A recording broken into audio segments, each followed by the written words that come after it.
Science बिल्कुल दावा नहीं करती, या कोई फिलोसफर ये दावा नहीं करता कि हमें सब मालूम, बल्कि वो कहता है कि हमें जितना मालूम होता है उससे ये मालूम होता है कि हमें कितना कम मालूम। तो हम अपनी जहालत से लड़े, उसकी परस्तिश ना करें।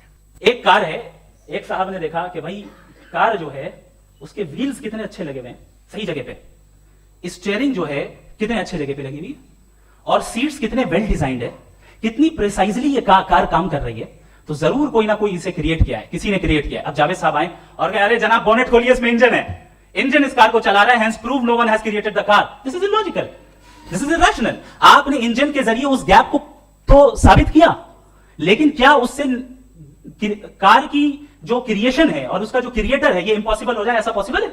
उसका सवाल खत्म हो जाए, ऐसा पॉसिबल है? नहीं। ऑब्जर्वेशन को और ब्रॉड कर दिया। अब हमें और पता चल गया कि ये जो कार है इसका सिस्टम कितना ज्यादा कॉम्प्लेक्स है। पहले कम समझते थे, अब कॉम्प्लेक्सिटी और ज्यादा वाजे हो गई। अब हमें समझ में आ रहा है कि हमारी सर्टेनिटी और बढ़ गई कि जरूर इस कार को किसी ना किसी ने बनाया। यही मामला यूनिवर्स का है।